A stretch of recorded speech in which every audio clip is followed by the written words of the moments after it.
I wanted to talk about just that, Danny, vulnerability and impermanence, both tonight. And I wanted to begin with this writing from, it's called Many Winters, and it's from the Pueblo people.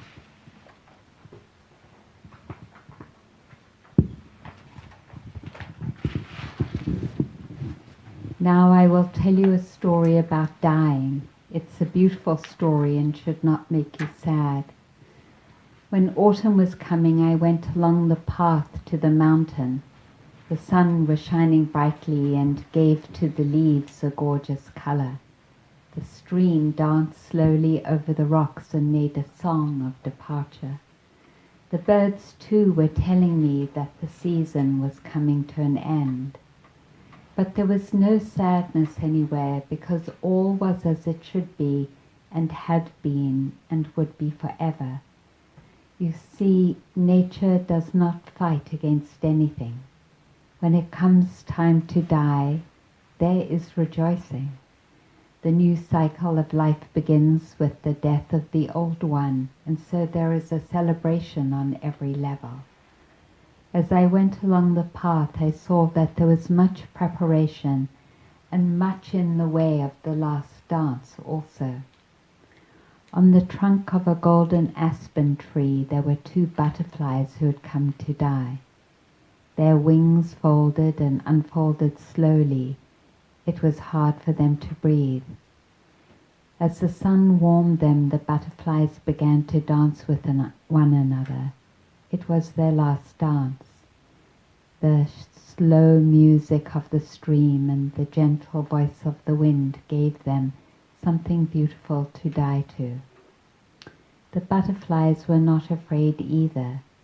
They danced until the sun fell into the earth for the night. Then they fell into the earth and nourished it. When spring came again, I noticed that on the trunk of the fresh green aspen tree there were 2 new butterflies. They were dancing with one another. It was a mating dance. The stream was swift and pure and new again. The song it made for the butterflies was a song of beginning life.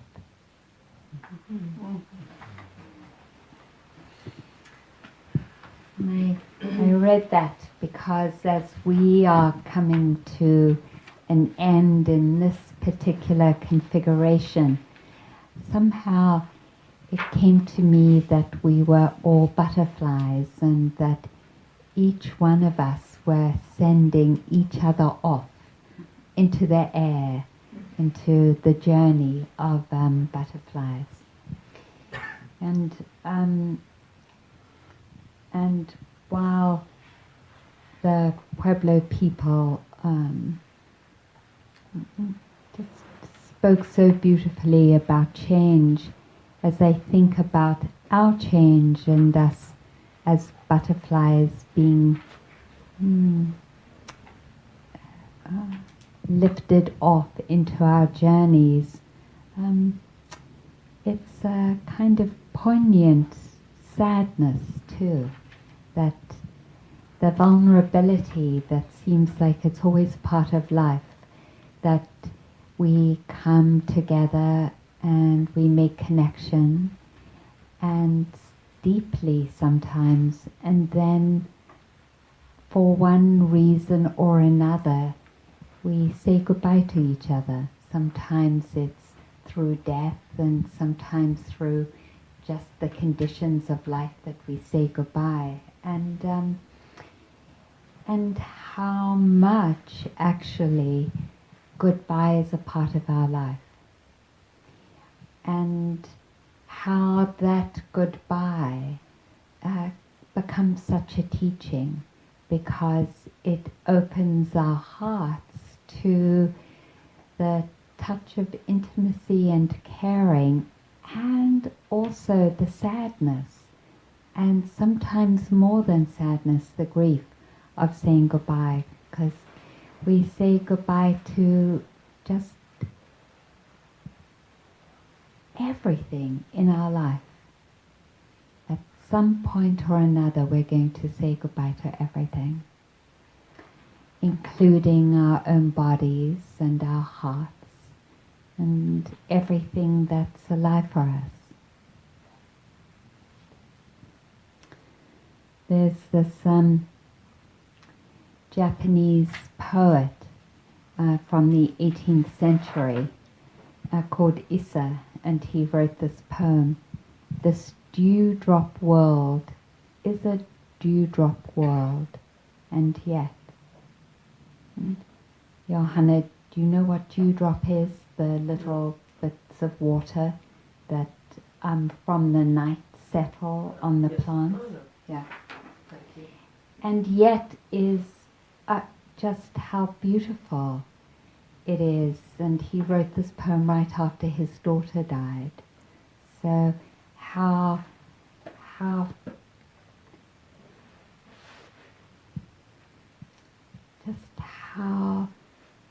impermanent a dewdrop is, how beautiful it is there on the leaf in the morning light, right? And then how quickly it goes. And we live in dewdrop worlds. And so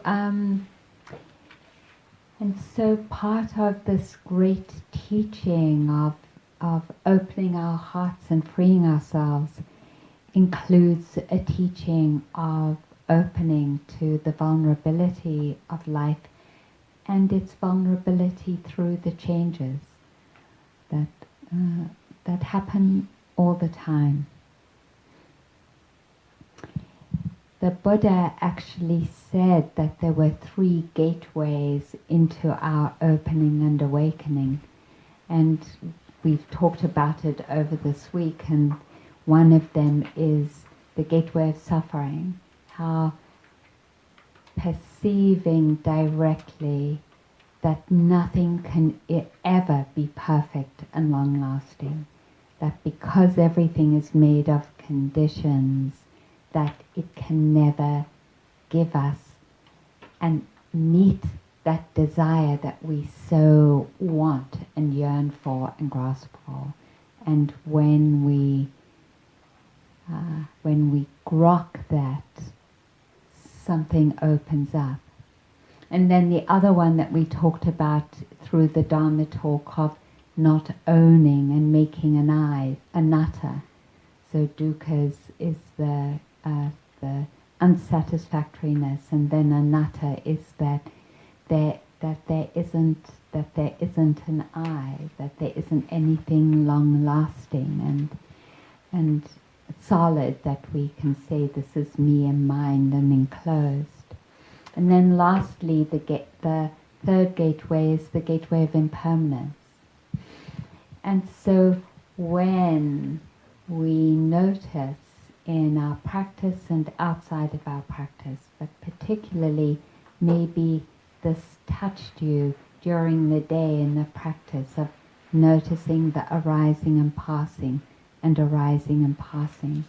When we notice that in a really continuous way, it becomes apparent that there isn't anything that isn't changing. That it is changing, and that when it's grokked and experienced deeply, the mind can't go there to try and hold on or grasp anymore. And so it's released. So that is the third gateway. And so then there's a particular training called the perception of impermanence that is supported for this understanding and release. And there are 3 levels for the perception of training: the first, the second, and the third. And the first level is reading about it and hearing about it, reading and hearing about change and impermanence. And then the second level is wise reflection on it. And that's what the Buddha invited us to in the Satipatthana Sutta on the mindfulness of the body. And so I'm going to read that as an invitation for wise reflection of contemplating our own death and reflecting on that, those stages. And then the third level is when, through the continuous noticing of arising and passing, in not just in the breath or even in the body, it can be in any point that the mind groks it and that and opens. So I've been reading from this book, The First Buddhist Woman, that someone gave me as a gift, and this is what the really famous nun Patachara. She was one of the most senior nuns during the Buddha's time, and she says.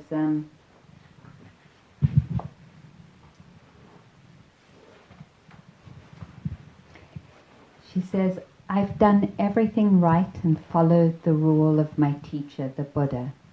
I'm not lazy or proud. Why haven't I found peace? Bathing my feet, I watched the bath water spill down the slope. I concentrated my mind the way you train a good horse. Then I took a lamp and went into my cell, checked the bed and sat down on it. I took a needle and pushed the wick down. The lamp went out and my mind was freed. Mm-hmm.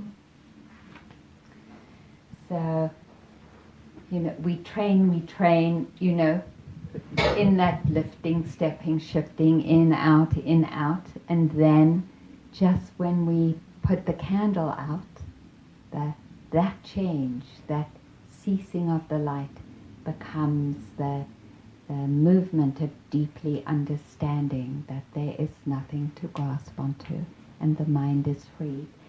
So it's a beautiful contemplation, and I love the traditional contemplation on the stages of death, and I've already somewhat prepared you for it last night. So this is a slightly different one, and it's called the 9 charnel ground contemplations.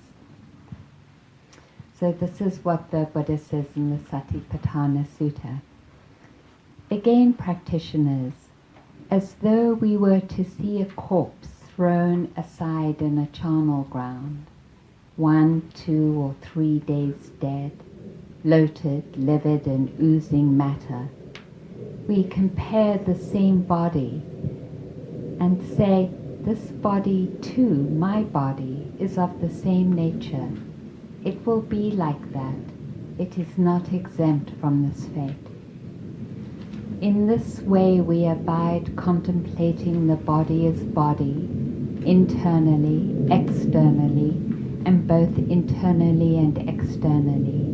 And we abide independent, not clinging to anything in the world. That is how we abide contemplating the body as a body. Hey Jean, can you hear? I can't see. Great. What? I'm not hearing either. Oh, you're not hearing? Okay, how's this? There's a plane. There's an airplane. Okay. In this way we abide, again, as though we were to see a corpse thrown aside in a charnel ground, being devoured by crows, hawks, vultures, dogs, jackals, or various kinds of worms.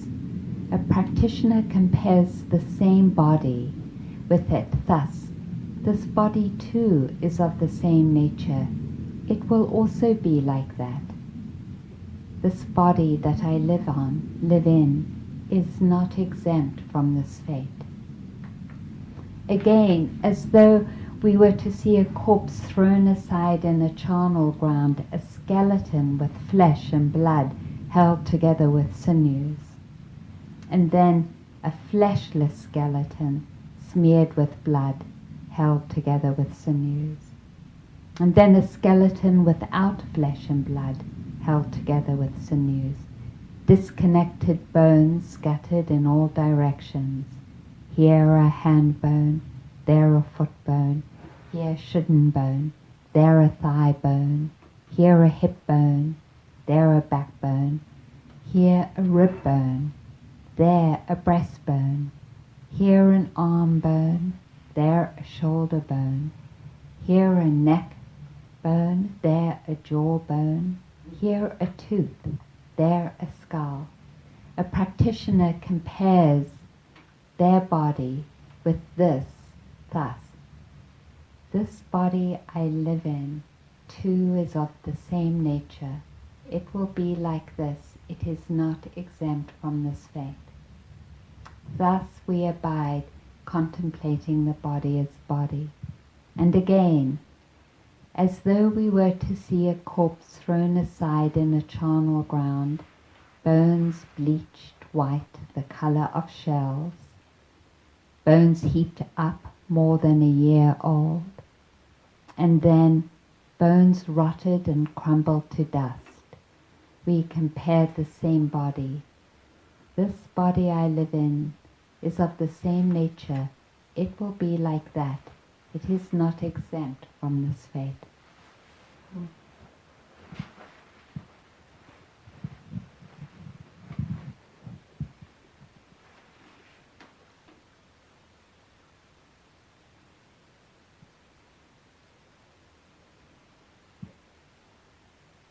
It's deep, isn't it? And it could happen at any time to any of us. You know, because sometimes we have this delusion that because we're younger, then it's not going to happen to us. But on this table are the names of people I've written who are dying, who are younger than me. And so we're acknowledging this vulnerability that none of us know when we're going to die, and that we are going to die, and that we might not be thrown on a charnel ground, but we will be evaporated either by fire and will end up as ashes. And I don't think I actually introduced you to Ruth's ashes. But here, there she is in an image, and here she is in her ash form. Yeah. And before that she lay on a table here, just here, right in front of the altar. And after she died, and then we took her to what's the name where you burn her? Crematorium. Yeah. So then we'll be like these ashes, hopefully on some altar somewhere.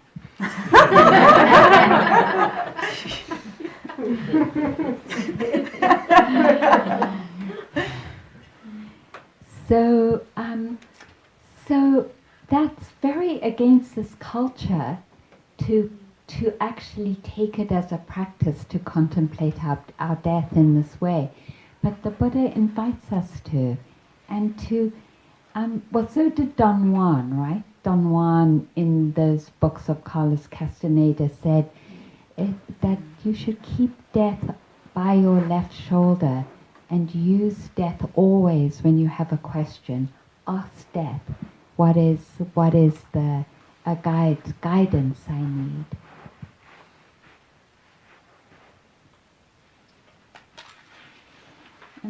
And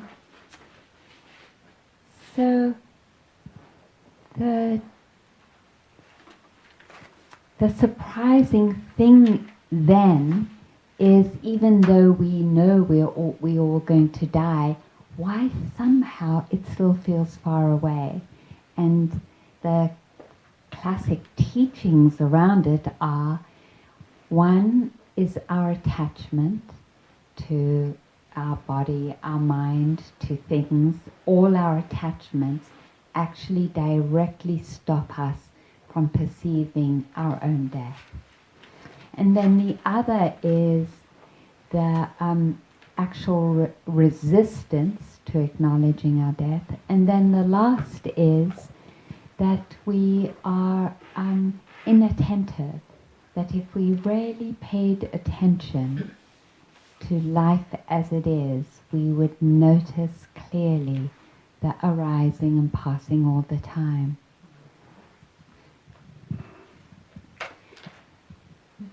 I think there's a last, I think this might be part of greed and attachment, but there's the story, but I think it's a little different too, and there's a story, I don't know if you have read it in your own study, of when the Buddha was dying and he said goodbye to Ananda, who was his closest companion and who took care of him.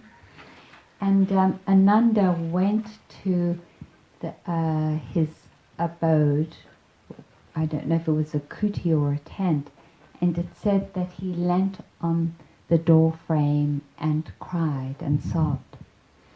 And he said, I am still a student and I'm losing my teacher. And then, of course, just to end the story, the Buddha said in his usual way, he said, Ananda, impermanent, subject to change, are all component things. You must strive on with heedfulness. This is my final admonition to you. So, but I feel very touched by Ananda, who was this companion, grieving for the Buddha. And I think that part of why we have a hard time acknowledging impermanence and our own and each other's death is how hard it is to hold the grief of loss and of saying goodbye. Because I can contemplate my disintegration and my death relatively easily. But when I think of the people that I'm most close to, the people, in that metta that we do in the morning, and I say, send metta to those living in your hearts. I don't know about you, but often it's the same 5 or 6 people that are always immediately there that I first send metta to, then and it extends.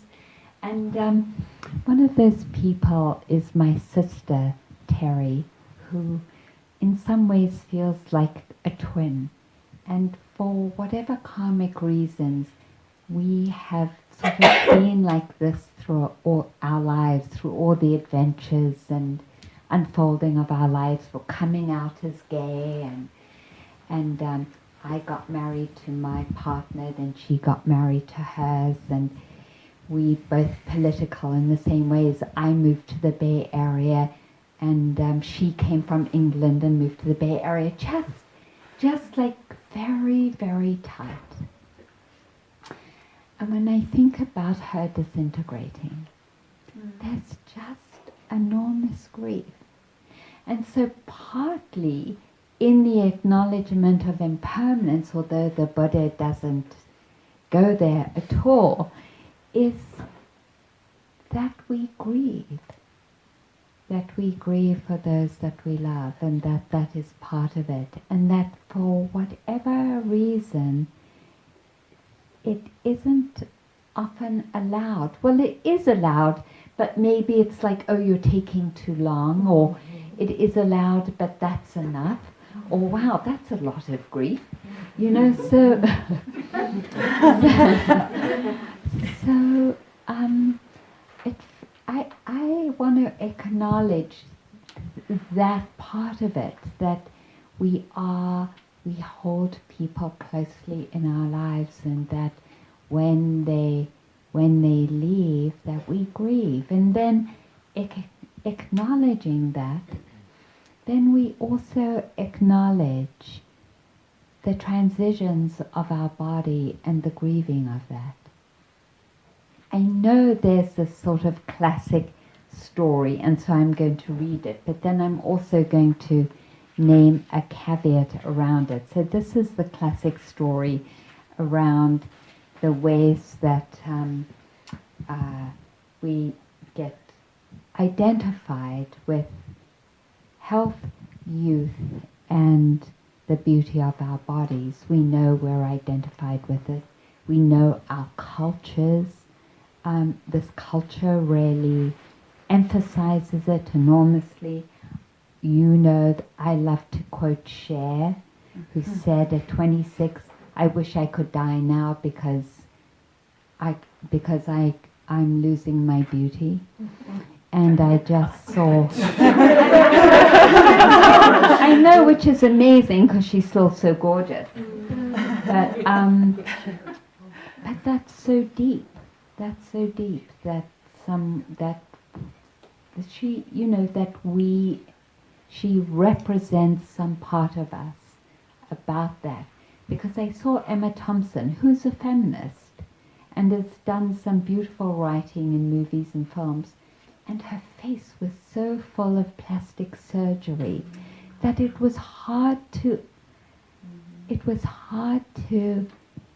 connect with her as an elder, because she's an elder in that industry. And you know, and I think of that, I don't know if you can see him, all those wrinkles, and how beautiful they are, and how much it's part of the wisdom that we gather through our years of struggle and learning and watching breath and discerning what's true and trying to renounce what isn't. And several of you saying, "Wow, this is really hard work." And I'm like, yeah, it is really hard work. And every wrinkle I'm proud of, because it's a testimony to the many, many years of hard work, right? So this is the story of Ambapali, who was, I'm not going to give the whole story, who was a very, very, very beautiful courtesan to a king. And she had heard the king talk about the Buddha and was like, noticed that the Buddha talked a lot about not being attached to your body, your youth and your beauty. And she was like, "Oh, I'm not really interested. I don't want to go and hear the Buddha." But then something drew her to go and hear the teachings, just like some of you were drawn here to hear the teachings. And the Buddha, because of his psychic powers, could see her attachment, and he projected in front of her this woman who was even more exquisite than her. And so Ambapali says, "Who is this woman who is even more exquisite than me?"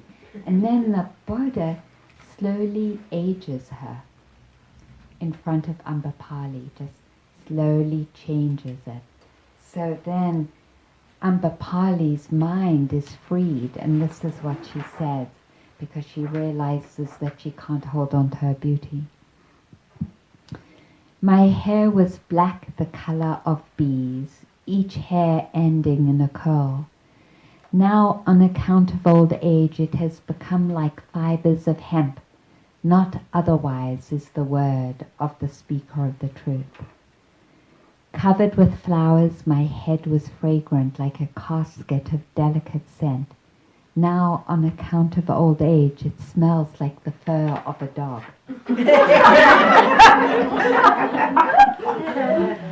Not otherwise is the word of the speaker of the truth. Formerly, my eyebrows were beautiful like crescents well painted by an artist's hand. Now, on account of old age, they droop down, lined by wrinkles. Brilliant and beautiful like jewels, my eyes were dark blue and long in shape. Now, hit hard by old age, their beauty has utterly vanished. Not otherwise is the word of the speaker of the truth. Formerly, my teeth looked beautiful, the color of plantain buds.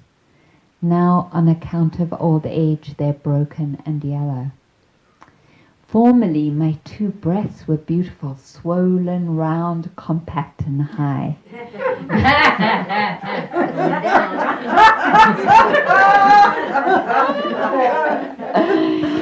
Now some of us can really relate to that. Now they just hang down and sag like a pair of empty water bags. Formerly my body was beautiful like a well-polished sheet of gold. Now it's all covered with wrinkles. Formerly both my feet looked beautiful like shoes full of cotton wool. I don't get that one. Now because of age they're cracked and wrinkled all over. Such is this body now decrepit, the abode of many kinds of suffering. It is nothing but an aged house from which the plaster has fallen off.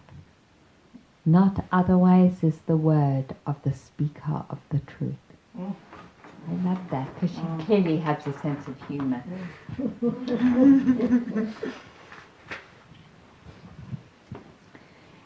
But, seriously, it just takes in the same way that we have brought that sense and that intention of honey, I'm here for you, right? Just like over and over again training the mind, honey, I'm here for you. What an amazing training it would be every time we looked in the mirror to actually imagine ourselves age. Because, and this is what I love about it, wouldn't it then highlight exactly what is beautiful about ourselves? In the Dhamma talk about contemplating and acknowledging our beautiful qualities, because that's what shines through us. When we look at each other and we say, you are so beautiful. We're not looking at the particular formation of our nose or our crescent eyebrows, right? Or any of the other formal aspects. We're looking at each other and we're seeing the expression of our caring and our diligence and our mindfulness and our patience and the generosity that we've extended. And that's what's coming through. And when we look at the pictures of beautiful leaders, that's what shines through, that makes them beautiful, right? So that book that I was reading from of Dhamma, she's, she's this little woman and she has grey hair and she has these big glasses, and yet when you look at her face, she is so beautiful. So, what are the practices? What are our practices? Because there is such an emphasis on looks in our culture. What are our practices that help us to connect with what is long-lasting and beautiful? And so going back to the Dhamma talk last night, and that image of ourselves and our beautiful qualities as a bountiful tree, that each intention and each beautiful quality becomes a fruit and drops to the earth and seeds another tree with beautiful qualities. And I think of Berta Cáceres just because she's always in my mind, when she knew she was going to die, and she said, I'm not scared of dying because I'm passing this struggle for freedom onto you. And that love in that love of I will fight for the ending of the stand in Honduras until I'm killed, and which he was, because I am resting in my love for my people. That's what she said. And that's her beautiful quality surviving. And we don't have those reminders in our life and on our mirror saying, don't rest your confidence or your sense of who you are in your body, because your body is impermanent and it is subject to change, but rather in the beautiful qualities that you know you're cultivating. And that's going to live maybe forever. Who knows?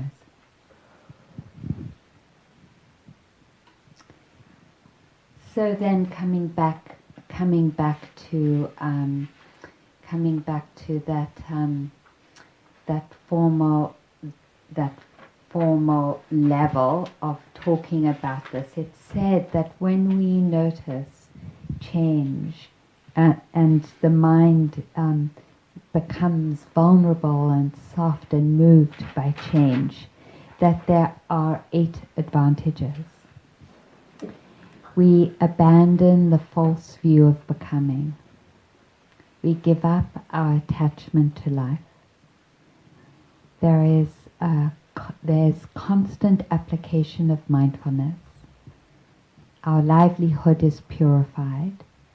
There is no more anxiety. There is an absence of fear. There is the natural acquisition of patience and gentleness, a conquest of aversion and boredom, and a conquest of attachment to sensual delight. That's very beautiful.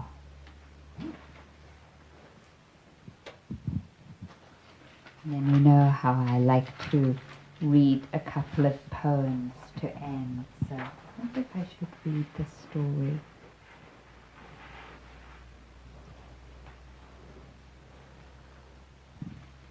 Maybe I'll read one poem and a story to end.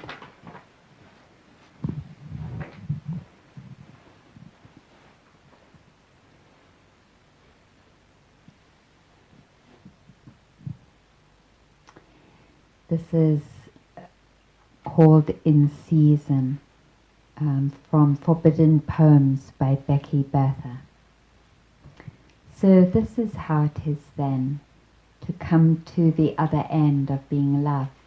I flip the pages of my old journal, sift the years in my mind, keep searching for the reason, the mistake. I loved, I did no better, no worse than others. I changed in many ways, but there were those ways I could not change. In my garden, dying is continual. Red petals fall from a full-blown rose. The spider snares a candlefly. Impatience, do not return the following spring.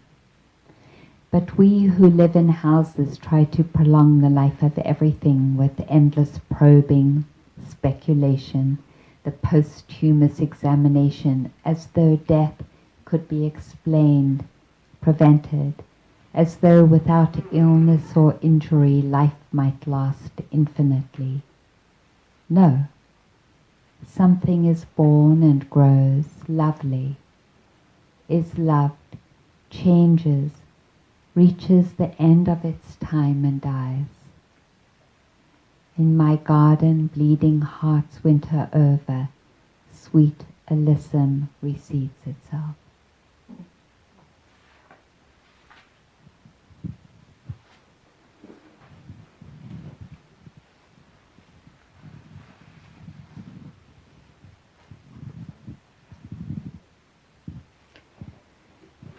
I used to have to walk through it automatically. You don't bother to look. You certainly don't let much of it in.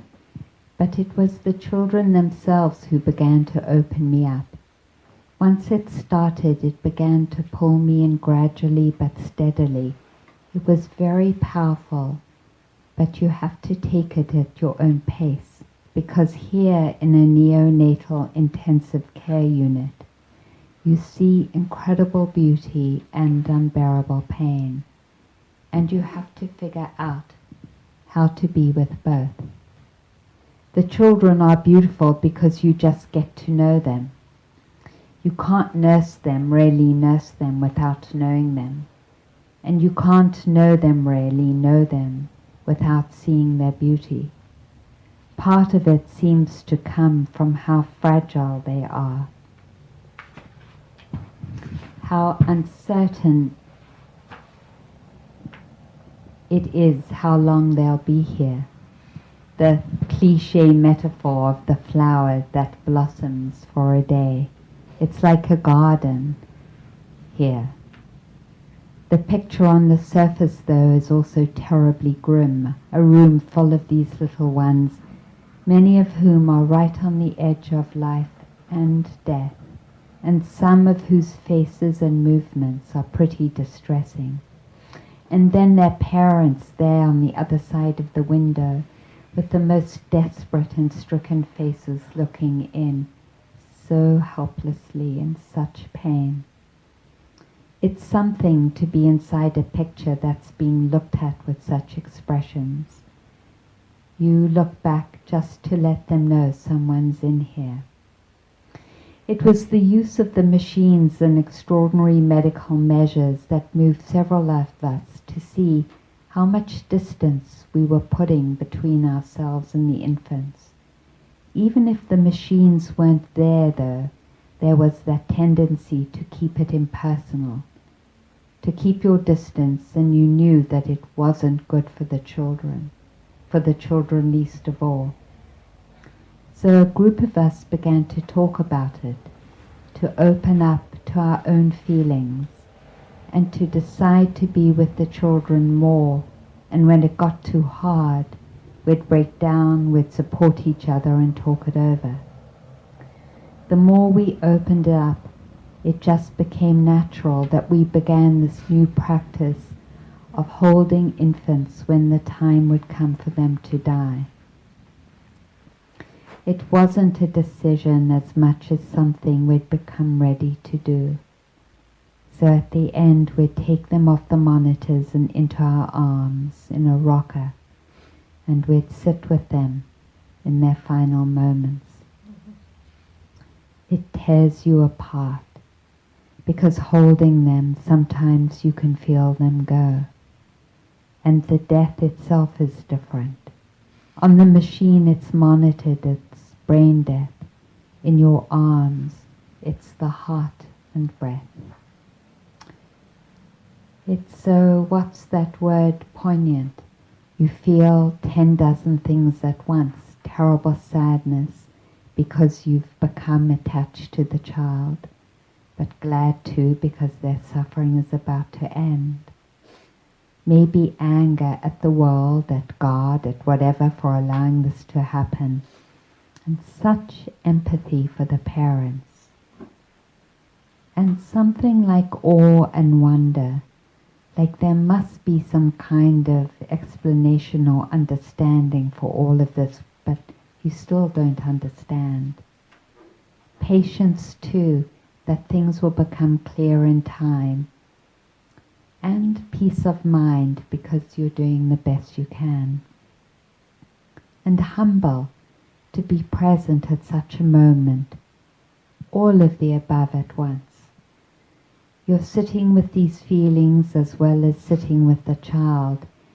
In fact, you come to see that you're sitting with all of it on behalf of the child. You're doing it for yourself, simply to stay cool, but it's a final act for them as well. You're offering whatever peace you've come to, and it creates such an intimacy, impossible to describe. You're so right with them. It's unbearable and beautiful at the same time. How do you explain it? It's just the part of you that's with them is getting ripped up, but the part of you that's like trying to understand it all, well, that's beautiful, because you see that you can be, we all can be, in the presence of great pain, death, and still appreciate life, especially in its last moments, especially then.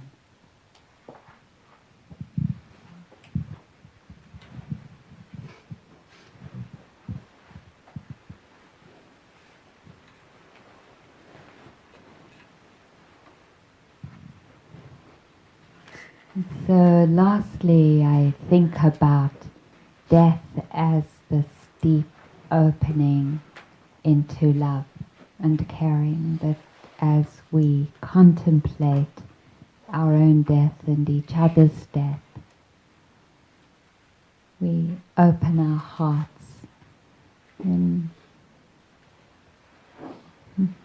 awe and appreciation of ourselves and each other. And so my wish as we go forward into tomorrow and the changes to come is that as this nurse held those children, that in our hearts we hold ourselves, our own death, and each person in our lives and their death in ways that keep our heart vulnerable and open and sensitive to our beauty. Let's sit for a moment.